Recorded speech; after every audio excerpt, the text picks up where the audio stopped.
Welcome, everyone. It's Career Happy Hour. It's Andrew Beach. I'm an executive coach. I'm a teacher of self education. I help professionals like you communicate value to find great opportunities faster, whether you're working or not. That's through a pragmatic process of personal branding, planning, and effective networking. Welcome. It's Friday, 3 o'clock p.m. Pacific time. Every Friday, we will show up here, and you and I will be able to have a conversation, share our questions about career. If there's something that you would like to get some feedback on or some live coaching, you can do that. Not expected, but the comments section, whether you're on Facebook, LinkedIn, YouTube, or Twitter, is a place where you can actually provide us some questions about anything related to your career, whether that's work from home. A lot of that is coming up today. It might be negotiating. It might be interviewing. It could be anything related to networking. That's one of the areas that I find is most effective in finding opportunities is the networking.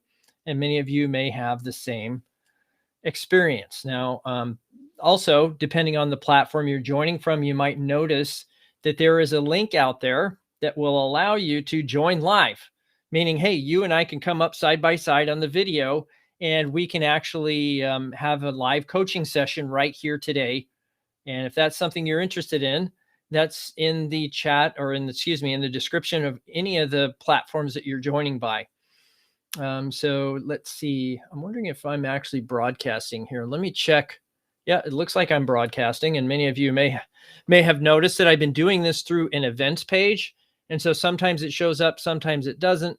I do my best to try to get it to work. And sometimes it works and sometimes it doesn't. But today is October 1st.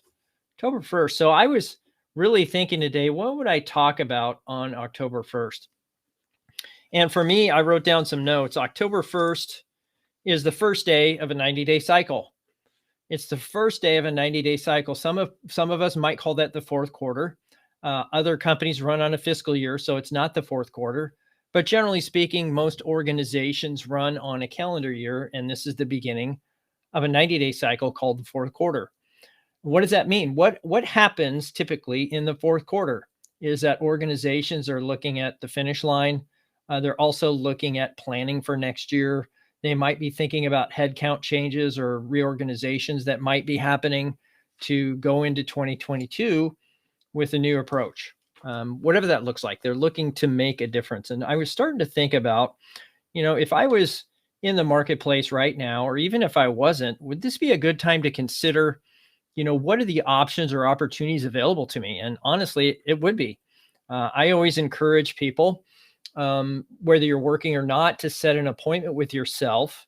Even more so if you are working, set an appointment with yourself and your resume, your LinkedIn profile, any key members of your network, etc., once a quarter. Because it's interesting how when we get into a situation where there's a reorg or an earnings announcement or something goes down, it happens on a quarterly cadence around earnings. And it's just reality. And if that's the reality that we're living in, we as individuals, we as professionals might want to consider scheduling an appointment with ourselves every quarter and also with those key members of our network. So we can look at, what is my future plans? Am I on track to something? Is this a good time to start, establishing some goals for 2022 as relates to your career? And I would say yes. I would do that, though. I'd approach that and I'd take a peek at that every quarter so that you have your resume, your LinkedIn profile, your network at the ready in the event there's a better opportunity for you by your choice or not. You'll be prepared. And that's the point, isn't it? The point is to be prepared. And that's the whole point of a plan. Looks like we got some chats here. Oh, by the way, if you want to, this is a community. And the idea behind this community is that we want to be in a position where we can support each other. And that means if you put your LinkedIn profile in the comments section or the chat, depending on the platform you're on, then I would certainly encourage you to share your LinkedIn profile. And in doing so, you're signaling to everyone here in today's session, this live session, or even in the replay, that you're open to being contacted. And not only that, but that you'll say yes if someone wants to have a meeting with you. That you decided to kind of facilitate in some way, remove the barriers and the friction. And, in some ways, this community exists to lubricate that process, to remove that friction. It looks like Michael has a question here. Michael joining here from YouTube. Thank you, Michael. When interviewing for full-time positions, I often get the question, why have your recent positions all been short-term contracts? What is a good answer to this question? Well, so that's not an uncommon question for people who don't have longevity. And if that's something that's recent, I think we all have a logical answer for that. Pandemic. This has created a, how would you call it? An uncertain economy. And that means that, hey, maybe actually the other side of that is maybe you love short-term contracts. Maybe that's kind of your thing. And so if it's that kind of thing, is that, hey, this is the kind of work that I enjoy. I enjoy doing things that allow me to experience different things and do that in a way that, hey, once I've made the contribution or the change that they've wanted, I just moved on to the next thing. And then I extrapolate that to the role I'm seeking. So if I think about it in the context of what they're really trying to ask me is, are you a flight risk? Because it costs a lot of money to onboard somebody. So I'm going to interview you. I'm going to take my people out of the workplace to interview you and evaluate your talent. I'm going to make a decision to hire you. There might be a signing bonus. There's a whole cost involved in interviewing and onboarding an employee. And then on top of that, there is, are you capable of ramping up quickly to offer value for our investment? And that is a logical requirement or request of anyone that might be in this position. So think about that for a second, is that, hey, if it's a short-term contract and that's what you've been doing, then great. The other way to handle that is if it is a short-term contract and you're, quasi self-employed, then you might want to have just one entry on your resume or even on your LinkedIn profile and list all the different projects that you did. So if it's a Michael Cap Inc. or Michael Cap Consulting, then you would have a way to kind of get around that to say, well, I'm a consultant. I work on many different projects in this domain. And in fact, my last employer, to recognize this is an objection to your employment, it's not a condition of employment that you have had a track record or how would you say it? It looks like this camera's off a little bit. Let's move that over. So I don't know your specific situation, Michael, but there is an opportunity for you to access, I believe, the comments, the description of the video there on YouTube, and you can join live. You and I can have a one-on-one session right now, and we could work through your situation and give you a little more context. Otherwise, I'm not quite sure. Yes. Hello, Leif from Portland. Leif, of course, has placed his LinkedIn profile in the chat. Thank you, Leif. Appreciate you. It's good to see your smiling face on the stream today. So that's awesome. But so other than that, I mean, there's nothing really, I think, pressing on my mind. I just come here every Friday to answer your questions and make myself a resource so that I can offer value to you in some capacity, so that you can certainly realize this deal. Good. So let's we can hop now, I suppose, into the news so that you can get some value out of today's session. And I thought this is really interesting as I was reviewing the news today. I noticed there were two responses to work from home that were totally diametrically opposed. And I'm wondering for a moment if there isn't a prevailing, I don't know if it's a prevailing sentiment that certain types of companies are pushing for work back in the office. And I'm not sure what that involves, but I'm sure it involves something economic. And so I'm running this through my mind. And as Morbos, and by the way, I'm using dark mode here, and hopefully you guys appreciate this, because when I use the lighter mode, it burns my retinas. And so I kind of like the idea that we have the dark mode here on LinkedIn finally. So here's what it says. More bosses limiting work from home with kids. Thank you, Kelly. Normally you have, it's funny how different editors have different approaches to their headlines, and some people are half empty and others are half full. So anyway, working parents may want to prepare for a rude awakening. What does that mean? A rude awakening? Is she quoting the Bloomberg article? An employment attorney tells Bloomberg more companies are tightening the reins. Now, why would an employment attorney, say that this is happening? Are they working for the organization, the company, or are they working for the individual? So I'd be interested in reading that article to see what perspective they're taking there, what side of the aisle they're on, plaintiff or defendant. More companies are tightening the reins on remote work, including implementing stricter rules on childcare. I find this astounding that companies would be doing that. That means no more doubling as a nanny, and office worker employees will have to make arrangements for their kids in order to focus on work. Let me give you a what if scenario. And this is happening in our area. It's happening probably all over the country. Okay. You take your kids to school. You drop them off with the best of intentions. They're healthy when they get there. Through no fault of theirs, their teacher or another child in the classroom has COVID.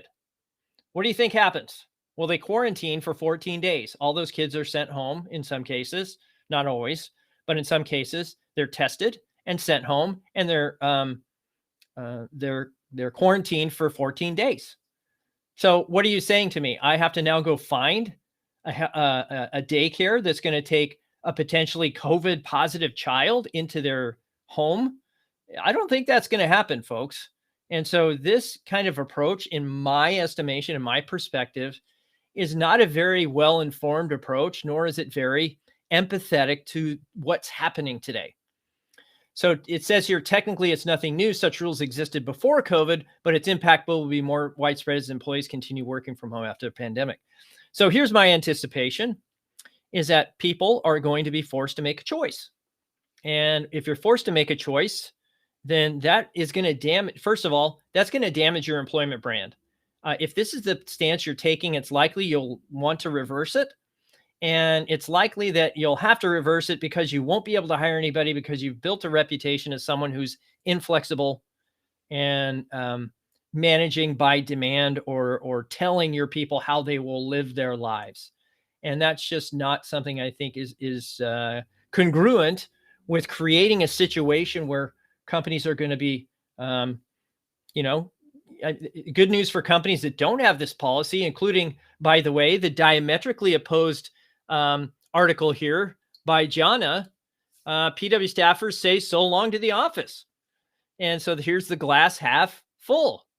PwC is the latest firm to embrace flexible work. They took it a step further, and I find this extremely valuable and important in supporting and cultivating a strong employment brand.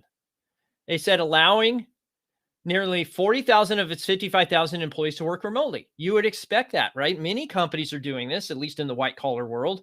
God bless those folks that are maybe blue collar or have to go in to an office or into a manufacturing facility or must be customer facing.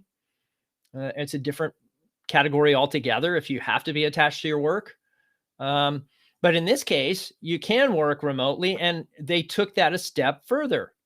They said, hey, you know what? We're going to give you 2 weeks to decide if you want to opt into the work from anywhere model. Now, notice they called that something that I hadn't heard before. It's not work from home. It's WFA, work from anywhere model. So this is taking it a step further. And on top of that, look what they said. Look what they said here. Okay. PwC will continue to compensate their staff based on where they live, not on how they choose to work. I think that's interesting. Now, certainly on top of that, they're saying here, you can change your mind at any time. If you want to go work in an office, fine, go work in an office. This is probably the most flexible policy that I've seen articulated, right? Some of it is informal right now. None of it's formal and subject to change.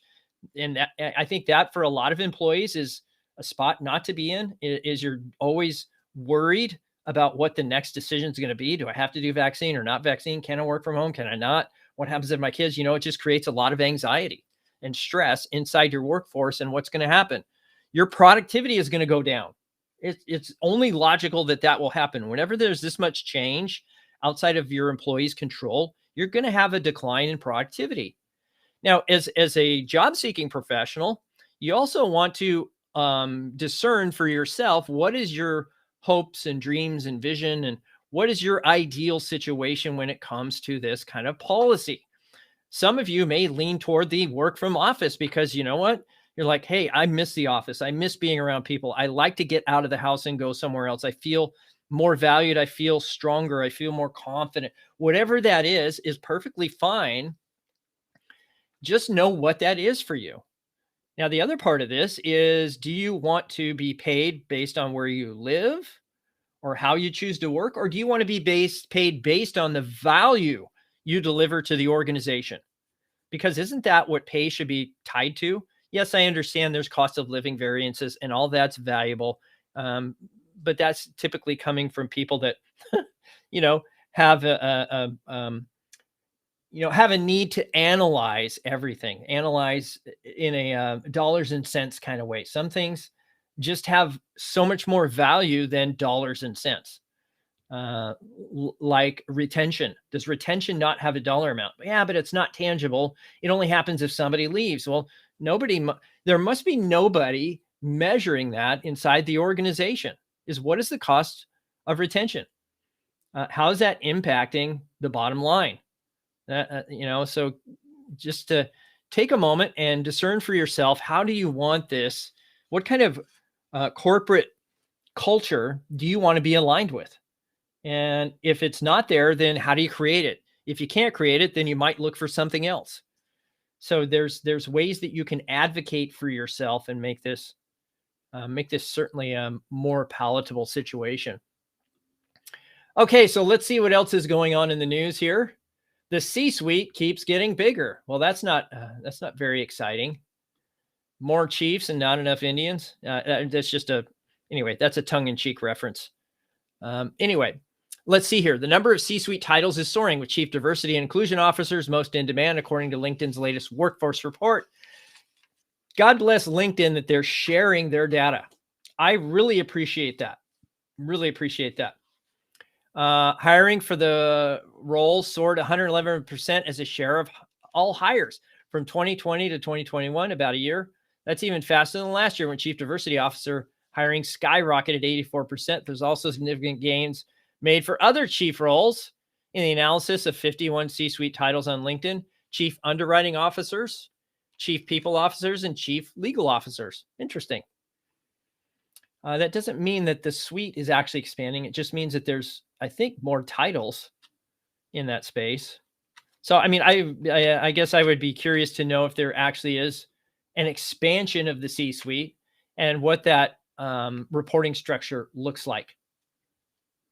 Let's see. COVID's latest: mandates, pills, and more. Let's see here. A quarter of U.S. companies have mandated workers to be vaccinated. That's only 25%. That's up from 16% a month ago, and before President Biden issued a directive that large employees require shots. Gartner survey of 400 companies also shows 13% planning mandates, and employers expect to lose 2 to 8% of their staff because of the requirement. I find that interesting that only 2 to 8%. I would suspect that number is a lot bigger, and companies may ask, but they may not force. So I don't know how that's all going to play out. While that poses a challenge, so does providing the option of regular testing. Companies also face a prospect that presidential directive and later regulations could be overturned in court. Yes, that is a possibility. In other COVID news, starting early next fall, California will add the coronavirus vaccine to its list of required vaccinations for all public K-12 schools. Wow. Merck is seeking emergency use authorization for the pill to treat COVID. That's interesting. Supreme Court Justice Brett Kavanaugh tested positive. That's interesting. Let's see. U.S. death toll approaching 700,000. Yeah. I don't know so again, back to being in career transition or looking for a new opportunity, or in a position where your back may be against the wall in some of these mandates and you don't feel it's safe for you to take these things, then you have a choice to make. You have a choice to make and things to think about there. Let's see here. Looks like we have a question from Tracy. Thank you, Tracy. I am curious how the first article from Bloomberg supports LinkedIn's top 5 soft skills that includes emotional intelligence. It obviously doesn't, because they're independent. I think they're two independent things. So Bloomberg, let me go back there and see what it says. Let's see, where's the work from home article? I thought I just had it here. PW staffers, more bosses limiting. We could go read it. Let's see what Bloomberg, see the funny thing is, Tracy, and I find this rather interesting, is whenever LinkedIn takes you to, say, Bloomberg or Wall Street Journal, they force you to get a subscription or to log into the platform. So let me show you what I mean. So I don't know if this is collusion in some way, that LinkedIn and Wall Street Journal and Bloomberg are all trying to get together to force you to have an account or to sign up for their service. So that said, I'm not going to sign up for this service, and let me see if they let me say goodbye to the toddler stars of the pandemic office Zoom. Remote workers rules after COVID will likely include childcare provisions. I mean, I think there's something to think about here, is that, if you're looking at your benefits, your total rewards programs and all that, then I think it's important for companies to consider, how do you engage folks in this kind of way? And how do you keep them happy so that they can actually perform for you? And part of that is giving them flexibility. There's reason for employers to tread lightly. A recent Flex Job survey of 700 workers among working mothers found that more than half described themselves as both wanting and needing jobs, but 40% are actively looking for a new role because they want to work remotely at least part of the time. Okay. So if you want to retain talent and you feel it's good talent, you might make an exception. Very common misperception that working from home means you can also be watching your kids at the same time. Yeah, no, that's not possible. You have to treat your job like a job. You have to honor the level of professionalism there. Yeah. I mean, that's true. I mean, I think even if you have babies or what have you, kids that aren't yet in school, then certainly you may want to have, if there's some important thing that you need to get done, then you make arrangements with a family member or what have you. But, not everybody has that flexibility. Compromise. Yeah, I mean, I don't see anything here where they're saying, hey, take it away. But where's the attorney? I didn't see that here. Attorney. Let's see. Chief among them, according to labor attorneys, are rules ensuring that someone else will take care of the kids during the workday. So what are they saying? They're going to force you to sign a contract or some kind of a document that says, hey, you're going to work when you say you're working, and you're going to find arrangements for your child. So let's see, for company. Yeah. So this lawyer is crafting flexible work arrangements or agreements for companies for more than a dozen years. And so he's cutting his teeth, earning his living, having employers institute these kind of things at their own jeopardy. That's how I'm looking at it. Employers are saying, yes, you can continue to work from home, but we're going to tighten up on some of those things we were letting you get away with. So what is that supposed to mean? Does that mean you don't trust your people? I don't know. And is that helping? Is that helping build trust? I don't know. Parents were forced to juggle, and they're still being forced to juggle because the pandemic isn't over. Anyhow, we could probably go on and on about this. Anyway, so just everybody has an axe to grind. Everybody has their own little perspective, and this gentleman happens to be an employment attorney that works for companies crafting these agreements so that companies don't get cheated in some way. Anyhow, good. So again, if you have any questions, I'd love to see those in the chat. Also, if you know somebody you think might benefit from this type of a presentation, or has questions, or you think is struggling in their career and needs some insights, they can come here and ask questions. They can also, by the way, even though I did say that there's live coaching here, you don't have to come in and do the live coaching. But when you come into what I call the green room here in the back end of Restream, which is this service that I'm using, you do have the capacity to come into a private chat. You can put your question in there anonymously. Don't put your name in, just put anonymous job seeker or whatever, anonymous professional, and just put your question in the back end here. That way, nobody in any of the social networks that you're a part of will see it. I can answer that question for you, and then you can move on. So that's that. Again, any questions you have, put those in the comments or the chat, depending on where you're joining from, and I will do my best to answer those questions. So let me go back to the news here and see if there's anything compelling enough for me to look at. Now, by the way, you should get, let me show you this because I think this is really helpful. When you're in LinkedIn, you can see here under notifications that as you scroll down, that there's a section here where LinkedIn is sharing news. Okay. And so you can see here as I scroll down, here it is, the latest firm to allow employees to where is it? Here it is. It's called the Daily Rundown. And sometimes they recycle these different stories, right? So you'll see some of the same stories that I just mentioned because they're getting a lot of traction on LinkedIn. They'll show them again. And so the one here that I thought was interesting, I think relates to ageism. And so this is something that Terry Smith and I have talked about on this session, Career Happy Hour, before. And the idea here is that joblessness amid COVID has an ageist face. 70% of American women over 40 who lost their jobs since 2020 remained unemployed for more than 6 months. More than 6 months. About a third attributed the long-term joblessness to ageism in the workplace. Ageism in the workplace. Now, there's certainly things we can do to activate that bias mechanism in the presentations we make. But the idea here is you can mitigate some of those things. But if somebody's feeling that way, there has to be a reason. And I can tell you, in lieu of knowing for sure why you're not getting hired, you make up stories. That's just been my experience in the 4 transitions I've been in my career.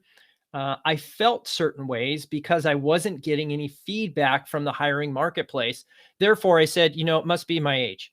It must be my skin color. It must be this or that. You just start making up stories. It must be my resume. My resume must be the problem. When in reality, you may not be the problem, and it may not be ageism. It may be their hiring process is broken. And there may be absolutely nothing wrong with you. The most common form of work discrimination cited according to the study. While long-term unemployment among Americans remains historically high, it's higher still for those aged 55 and over, almost 50%. Okay. I find that interesting. And this isn't the whole story. I do know a lot of people at least in my age category, they've gone with a portfolio career and they've gone off and done consulting. So even though they're unemployed, they're still getting income. They're just not recorded as such. And so sometimes these numbers are a little misleading because the way they're calculated isn't always accurate to what the real numbers are. And then it says here, first-time jobless claims rose slightly amid accounting issues in California, but continuing claims fell 5 million from 11.3 million as federal pandemic aid programs wound down. Yeah, that makes sense. As these programs wind down, you'll see more people go back to work. It's just the way it's going to be. If you can actually visit a workplace during the pandemic, in some places you can't. Let's look at the AARP study. I'd be interested to see that. Table of contents. Oh, they actually give you the PDF. How nice is that? Impact on women. Women workers face long-term unemployment. Part of that is it might be by choice. So I guess the other side of a study is you should find out more of the qualitative components. Yes, it's great to have the numbers, but why would you say that? And what do you think is the reason for this? And if you could be working now, would you want to be? I mean, part of that is I'm doing this by choice or I'm taking time off. So many people that I know that have been working for a long time say, you know what, I'm just really appreciating the break, the reconnection with family. There's other reasons behind this other than maybe ageism or gender bias, potential gender bias. Okay. Let's see. Key findings. Provide care to others connected. Okay. Nearly 3 in 10 mid-career older women report having taken care of a child or grandchild who was home during COVID for remote schooling. Yes, we're homeschooling. And we did homeschool, and we continued that, at least in our household. This impacted work, including most commonly working only certain shift hours. Women in the workforce who have cared for an adult friend or family member or a child are more likely to be concerned about job interruptions. More than 2 in 5 women were either caring for an adult member or friend. Yeah, so I mean, I'd be interested. It's interesting. Not to say that it isn't also happening among men or other demographic categories. Um, well, there's no, yeah. So I'd be interested to know a little more qualitative information. So that's where I'm going to go with that one. So it's nice to have the quantitative. Yes, I believe in that, and it is certainly supportive and helpful to have it. It's also helpful to have a little bit more qualitative information on the why behind certain things. Let's see. Google abandons banking service plans. Google abandons a lot of things, I've noticed. They abandoned Google Hangouts. Probably one of the best services I've ever had from Google was Google Hangouts. And that's now gone. Ooh, Blue Origin CEO rebuts toxic claim. Yeah, I don't know about that. Let's see. OMG, my boss follows me on Insta. Don't want to go into that one. Yeah, so I don't know. C-suite. I think we had all that. So let me get back to the daily thing that I had there. Maybe we can get it. There it is. Macy's, House vows to vote on infrastructure. Not without my coffee. Oh, it's National Coffee Day this week. Let's see. Yeah, this one looks interesting. Idea of the day: practice makes perfect. Yeah, that's good. They give you a little thing there to share. Good. So if you have any questions, please put those in the comments. The reason I come here is to answer your questions, and I want to make this valuable and tangible for you. And if you don't have questions about your career, I would be surprised. Maybe you just don't want them to be public, and I understand that. You can come in. There's a link in the description. I can put that back in the chat here. Let me get the link, and I'll put it in the chat so that y'all can have it. Let me see here. Yeah, that's a different link on the other ones that I've got. So maybe somebody wants to come in here and they aren't able to. Let me pull that over on the LinkedIn side here too, because it doesn't come across on LinkedIn like it should. Okay, join me live for hands-on coaching or private chat. I'll put that in there as well. Okay, there it is. It's in there. So we're good to go on that side. Let me get back to my Restream window. There we go. So yeah, you can use that link that I put in there. And I think that's really helpful. If you're in a position where you can click on that, you can come in the back end and you don't want people to see you asking questions, then that's super, super helpful. You can just put in, I don't know if it actually grabs your name from your computer or what, but you can always say, hey, don't tell people I'm here. This is anonymous. Can you just answer this question for me? I totally understand. Sometimes private is much better. So that's that side of it. And then certainly it would help me, and it would certainly help you to expand this community. If you're putting your LinkedIn profile in the chat, which I think Leif so far is the only one who has done that. Michael, I don't know if you have a LinkedIn profile, or Tracy. I think you normally join by LinkedIn. And I didn't get the event set up and invites out to everybody from last week. And then next Friday, I will be gone. So I will prepare some kind of a recorded session for y'all. And I'll play that recorded session so that you can have something to look forward to and collaborate on next week. Or perhaps I could bring in a guest speaker. Maybe we could get somebody like, I don't know, Terry Smith, or if you guys have somebody that you think might want to come in and be a guest here on Career Happy Hour, we can do that as well. All right. Let me see if there's any questions. I don't see any questions. So I will call it a weekend. Have a good weekend, everybody. We'll see you next Career Happy Hour. And remember, today is the first day of a 90-day cycle. And, it's interesting how business and things that you want to accomplish happen in 90-day cycles. So starting today, you could create a new tomorrow. Starting today, you could create a new opportunity for yourself in 90 days. Go forth and network, and we'll see you next Friday. Take care, everybody.